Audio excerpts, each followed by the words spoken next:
que é a fertilização in vitro? Ok. Fala o tempo que você quiser e de uma forma o mais coloquial possível, Ivan, Sim. para a galera entender. Todas as vezes que você vai engravidar, você precisa de 3 coisas. Você precisa ter o espermatozoide do homem. Precisa que a mulher esteja ovulando, ou seja, que o óvulo esteja saindo. E que a trompa esteja normal. Por quê? Porque o óvulo e a trompa vão se encontrar, o óvulo e o espermatozoide. Por quê? O óvulo e o espermatozoide vão se encontrar na trompa e vão fertilizar. O que se descobriu é que você pode usar meios de cultura, ou seja, substâncias, líquidos, que sejam iguais ao que acontece dentro da trompa, e aí você vai colocar o espermatozoide junto com o óvulo e eles vão formar o embrião. Com esse embrião pronto, que é a fertilização in vitro, por que in vitro? Porque foi feita dentro do laboratório, você vai pegar esse embrião e vai colocar de volta dentro do útero, e em uma boa porcentagem das vezes essa mulher vai gestar. Quer dizer, o homem doa o espermatozoide, Isso, a mulher doa óvulos isso, e dentro de um laboratório você gera um embrião.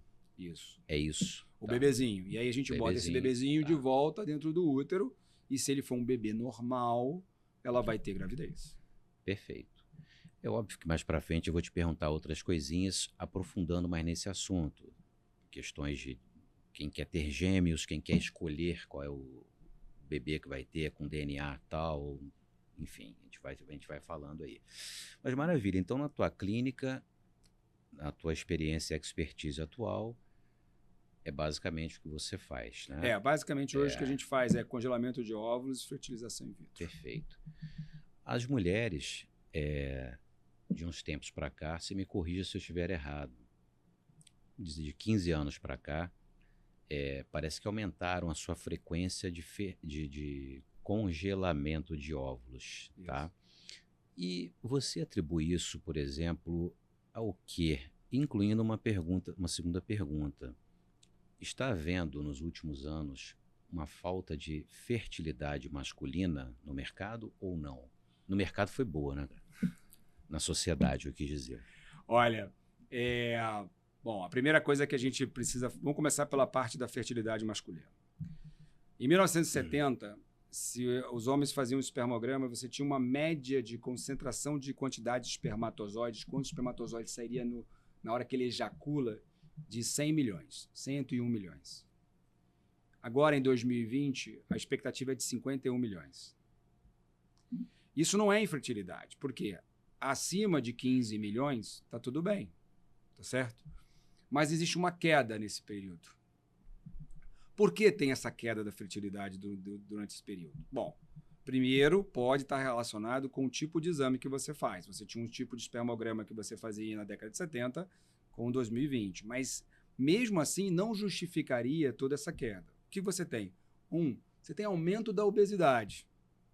Tá certo? Tem doenças recentes envolvidas nisso. Com certeza, você tem uma epidemia de obesidade. Quando o homem é obeso, existe uma tendência a ele ter mais estrogênio, que é o hormônio da mulher circulante, e isso vai mudar o padrão hormonal dele e pode afetar a concentração, a qualidade do espermatozoide. Nós temos um trabalho lá na UF de reprodução mostrando exatamente isso, do Dr. Vitor Dubé, que é um urologista super conhecido. Ele fez mestrado comigo, eu fui orientador dele, e esse trabalho a gente viu nos pacientes.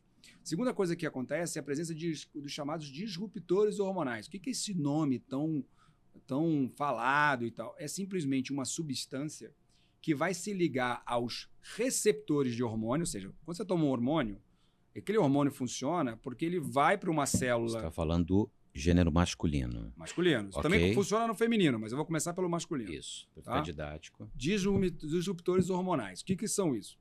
Você imagina que é uma substância que vai fazer o papel errado de um hormônio. Então, se você toma um hormônio, sei lá, a mulher toma um hormônio de estrogênio esperando uma ação, um disruptor hormonal é uma substância que ela não tomou e que vai fazer meia ação do estrogênio.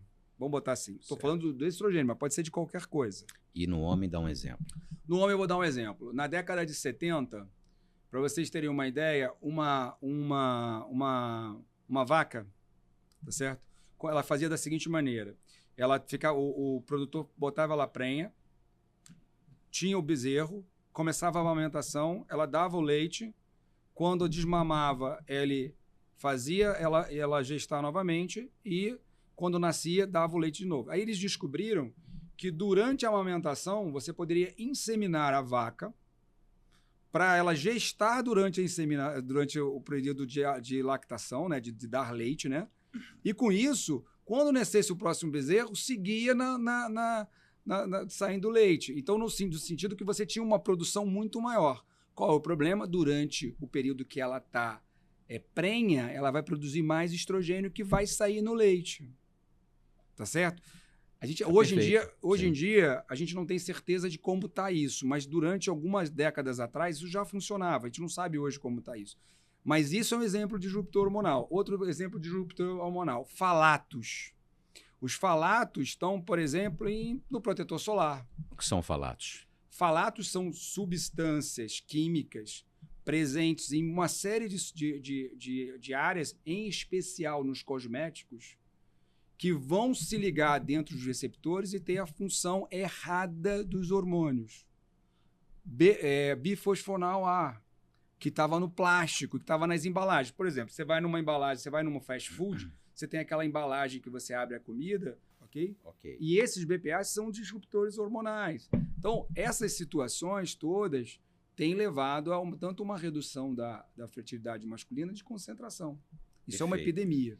Então, você tinha feito uma outra pergunta. Não, só para finalizar, então, na sua opinião, realmente a fertilidade masculina está diminuindo ao longo dos anos e uma das causas foram essas aí que você citou. Com certeza, certo? Principalmente a obesidade.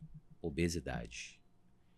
Aí, pessoal, a gente fala aqui, atividade física, dieta, reeducação alimentar, não é à toa, hein? Doutor Ivan aqui está falando. Ivan, então, só para deixar um pouco mais didático, um dos fatores que pode, não que necessariamente vai, impactar na qualidade da fertilidade masculina é a obesidade. Ele pode impactar. Sem dúvida nenhuma.